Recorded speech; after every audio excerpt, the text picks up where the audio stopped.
What's up everyone, Jason back here with another diecast review.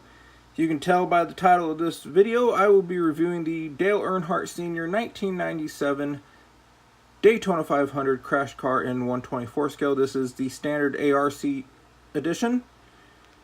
Of course, let's start off with the packaging here. On the top here we have 1997 Crash Car, actual picture of the diecast itself.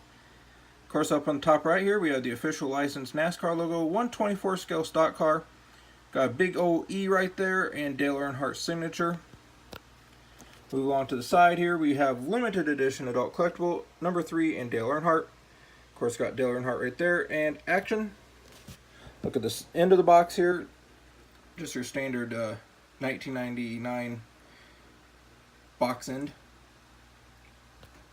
Side of the box here features action, GM Goodrun Service Plus, Dale Earnhardt, of course action, the leader in motorsports merchandising, RCR, and limited edition number 3 Dale Earnhardt once again, and your typical end of the box.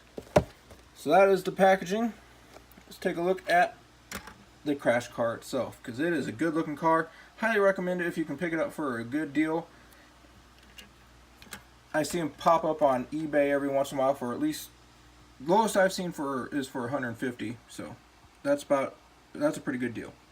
So to start off here, we have Monte Carlo, and of course you see below that a lot of gouges and scrapes because we're missing most of the front right side of the front bumper there, and we're missing some of the front right front fender. Of course, you can see the number 3 there, part of Monte Carlo.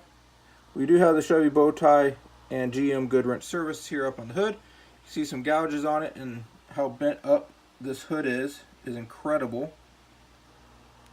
We'll take a look at the right side when we get to it.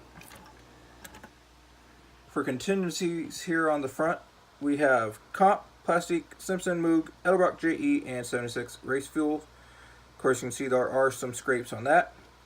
The left fender well is a little warped, as you can see on this car, from tumbling down the back straightaway at Daytona. Of course, we do have Goodyear above it still with a little gouge on it. Up here on the front window, we do have some scrapes. It's hard to see, but there are some scrapes right there. And on the A-post and up on the roof, there is a lot of scrapes and gouges. Got a lot of Dale Earnhardt scraped up on the window well there, or the name rail. Up on the roof, we do have, of course, your standard number 3 with some scrapes, some bent up roof flaps that are also highly detailed with scrapes and scratches from the tumble down at Daytona. Here on the B post, we have AC Delco and RCR with Food City featured on the C post with scrapes. Plastic window net, of course. Red interior like they ran back then in 1998. Here for contingencies, we have NASCAR race car up on the A post, NASCAR Winston Cup Series, Gatorade, Goodies, Autometer, Stant, Mechanicwear, Jessel, Lawnaker, Bowman, MCI, 3M, Clevite, Holly, of course Hurst Shifters, RCA, Western Auto, True Value, and Unical 76. Of course, I mean, just look at that wheel well. That thing is warped all to heck. Of course, the number 3 we have here on the driver's side door, as you'd expect, with a lot of scratches and scrapes. You can see that big black spot and scrape is where the door made contact with the track. Of course, below that we have the GM logo where the jack would go, and got the exhaust tip sticking out of the rocker panel. Snap-on featured behind the number 3.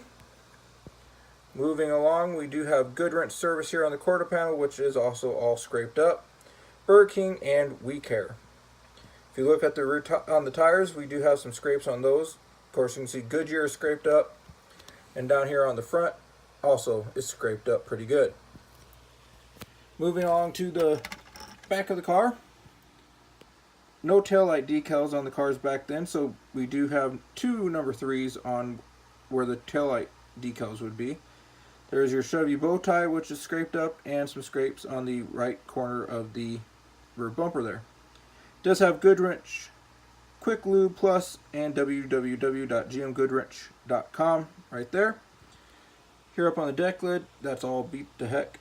we got GM performance parts and a really smashed down, bent up spoiler that is all scraped up, as you can see there on the edge. Of course, let's look at that spoiler again. Look at that thing. It was amazing he was able to get this car restarted and finish the race. Of course, here's the rear quarter panel on the right side. Good wrench, all beat up. Quarter panels all beat up. Everything scratched and dented. Nice detail by Action Racing Collectibles. Number 3 still has some scratches on here. The right side door panel isn't as bad, but the quarter panel and front fender are probably the worst physical damage besides the roof and A-post. Everywhere the car made contact with the racetrack is the part that has, of course, naturally, the worst damage. There's your interior detail. And here is the right front. Got a little gouge right there by RCA up there on Goodyear, and as I mentioned, missing some of the front fender and front bumper. This car does not feature any opening features like trunk, hood, or roof flaps, but it still has a replicated radiator in it and engine, as you can see the silver bit right in there. So it's pretty cool that they still were able to replicate that. Here is the bottom of the car. You can see the mold, how it even replicated that. Full engine detail on the bottom of the car with your transmission and bottom parts of the motor.